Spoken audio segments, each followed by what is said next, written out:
విద్యార్థి లోకానికి మరియు రెండు తెలుగు రాష్ట్రాలలో ఉండే ప్రతి ఆంగ్లాభిమానికి మీ A.S. రెడ్డి నమస్కారం. ఈరోజు క్లాస్లో మీకు రెండు ముఖ్యమైన అంశాల గురించి ఎక్స్ప్లెనేషన్ చేయబోతున్నాను. అవేంటివంటే సిన్స్ అండ్ ఫర్. సిన్స్ ఎప్పుడు యూజ్ చేయాలి, ఫర్ ఎప్పుడు యూజ్ చేయాలి, బాగా వినండి. సిన్స్ ఎప్పుడు యూజ్ చేయాలంటే పాయింట్ ఆఫ్ టైం గురించి చెప్పేటప్పుడు సిన్స్ యూజ్ చేయాలి. ఫర్ ఎప్పుడు యూజ్ చేయాలి, పీరియడ్ ఆఫ్ టైం గురించి చెప్పేటప్పుడు ఫర్ యూజ్ చేయాలి. ఫర్ ఎగ్జాంపుల్, నేను 8 o'clock నుంచి టీవీ చూస్తున్నాను, ఇది ఒక పాయింట్ ఆఫ్ టైం అనమాట. I have been watching TV since 8 o'clock. అట్లా కాకుండా నేను ఒక 20 నిమిషాల నుంచి టీవీ చూస్తున్నాను, 2 hours నుంచి టీవీ చూస్తున్నానంటే సిన్స్ వాడొద్దు, ఫర్ వాడాలి. I have been watching TV for 2 hours, I have been watching TV for 10 minutes అని చెప్పాలి. అంటే ఈ సిన్స్ లేదా ఫర్లని మరి ఏ టెన్స్లో వాడతాము అంటే ప్రజెంట్ పర్ఫెక్ట్ కంటిన్యూస్ టెన్స్లో వాడతాం. అంటే ఏదైనా ఒక పని ఎప్పటి నుంచో చేస్తున్నాము అని చెప్పే సందర్భంలో ప్రజెంట్ పర్ఫెక్ట్ కంటిన్యూస్ టెన్స్ని వాడతాం. అక్కడ హ్యావ్ బీన్, హ్యాస్ బీన్ వస్తుంది. ఫర్ ఎగ్జాంపుల్, నేను నవంబర్ నుంచి ఇంగ్లీష్ నేర్చుకుంటున్నాను అని చెప్పాలి. I have been learning English since November అంటే ఇక్కడ హ్యావ్ బీన్ వచ్చింది. ఐ, వి, దే అనే సబ్జెక్ట్స్ వచ్చినప్పుడు హ్యావ్ బీన్ వస్తుంది. హీ, షీట్ అనే సబ్జెక్ట్ వచ్చినప్పుడు హ్యాస్ బీన్ వస్తుంది. మరి హ్యావ్ బీన్ లేదా హ్యాస్ బీన్ తర్వాత నెక్స్ట్ వాడాల్సిన పని ఏంటో తెలుసా? సిన్స్ లేదా ఫర్ కంపల్సరీ వాడాల్సిందే. ఏ ఫోన్లో అయినా సిమ్ వాడాల్సిందే. ఈవెన్ మీరు ఐఫోన్గా కొన్న చిన్న సిమ్ వాడాల్సిందే. అలాగే ఇక్కడ మీరు ఐఓయూదే తర్వాత హ్యావ్ బీన్ లేదా హీ షీట్ తర్వాత హ్యాస్ బీన్ వాడినప్పటికీ, హ్యావ్ బీన్ వాడినా ఒక సబ్జెక్ట్ తర్వాత హ్యావ్ బీన్ వాడినా హ్యాస్ బీన్ వాడినా దాని వెంటనే మీరు సిన్స్ లేదా ఫర్ వాడాల్సిందే. అంటే ఏదైనా ఒక పని ఎప్పటి నుంచి చేస్తున్నామో ఎదుటి వ్యక్తికి ఒక స్పష్టత ఇవ్వాలంటే మీరు ఈ వాక్యంలో సిన్స్ లేదా ఫర్ ఎప్పుడు వాడాల్సిందే. సిన్స్ ఎప్పుడు వాడాలి? ఖచ్చితమైన సమయాన్ని సూచించేటప్పుడు.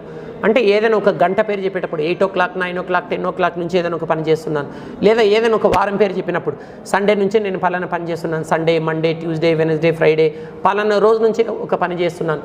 లేదా ఏదైనా ఒక నెల పేరు చెప్పేటప్పుడు కూడా నేను జూన్ నుంచి పలానా పని చేస్తున్నాను, June, July, August, November, December, October, ఏ నెల పేరు చెప్పినా, ఏ వారం పేరు చెప్పినా, ఏ గంట పేరు చెప్పినా, ఏ సంవత్సరం పేరు చెప్పినా 2001 నుంచి నేను ఒక బిజినెస్ చేస్తున్నాను అని చెప్పాలి. I have been doing a business since 2001. 2001 చెప్తారా, 2 చెప్తారా, 3 చెప్తారా, 4 చెప్తారా, మీ ఇష్టం. సో ఏ గంట పేరు చెప్పినా, ఏ వారం పేరు చెప్పినా, ఏ నెల పేరు చెప్పినా, ఏ సంవత్సరం పేరు చెప్పినా సిన్స్ వాడండి.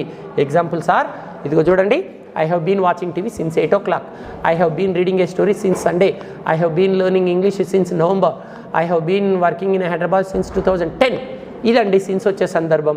మార్నింగ్ నుంచి వర్షం పడుతుంది అంటే it has been raining since morning. ఇలా మార్నింగ్ వచ్చినప్పుడు కూడా మార్నింగ్ వచ్చినా, ఆఫ్టర్నూన్ వచ్చినా, ఈవినింగ్ వచ్చినా సిన్స్ వాడండి. రైట్. నెక్స్ట్ ఇప్పుడు ఫర్, ఇది ఎప్పుడు వాడాలి? F R, for period of time. Since ఏమో పాయింట్ ఆఫ్ టైం, ఖచ్చితమైన సమయాన్ని సూచించేటప్పుడు సిన్స్ వాడండి. ఏదో కొంతకాలం, ఏదో కొంత సమయం నుంచి పలానా పని చేస్తున్నా, సమ్ పీరియడ్ ఆఫ్ టైం చెప్పినప్పుడు ఫర్ వాడాలి. ఫర్ ఎగ్జాంపుల్, నేను ఒక 2 గంటల నుంచి లేదా ఒక 20 నిమిషాల నుంచి టీవీ చూస్తున్నాను అంటాం. అంటే ఇక్కడ క్లారిటీ లేదు కరెక్ట్గా ఎప్పుడు స్టార్ట్ అయింది అనేది. ఒక ఇంచుమించు అంటే గెస్ట్ చేసి చెప్తున్నాం. ఒక 20 నిమిషాల నుంచి నేను టీవీ చూస్తున్నాను. I have been watching TV for 20 minutes. Next, నేను ఒక 10 days నుంచి ఇంగ్లీష్ నేర్చుకుంటున్నాను అని చెప్పాలి. 10 days అంటున్నాం కానీ ఏ డేనో చెప్పట్లేదు, సండేనా, మండేనా, క్లారిటీ లేదు. డేస్ అంటున్నాం కానీ సండే, మండే అనట్లేదు.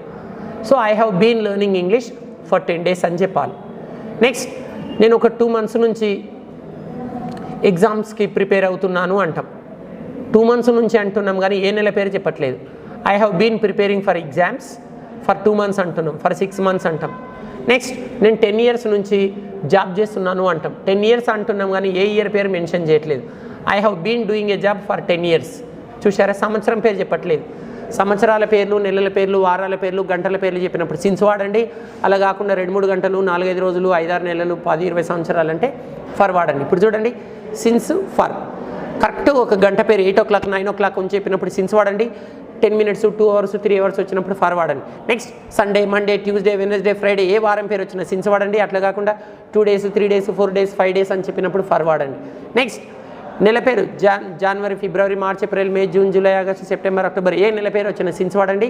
అట్లా కాకుండా 1 month, 2 months, 3 months, 4 months, 5 months, 6 months, 8 months, 9 months ఇట్లా మంత్స్ వచ్చినప్పుడు ఫర్ వాడండి. నెక్స్ట్, ఏదైనా ఒక సంవత్సరం పేరు చెప్తాం, 2010, 2015, 2020 ఇట్లా సంవత్సరం పేరు వచ్చినప్పుడు సిన్స్ వాడండి.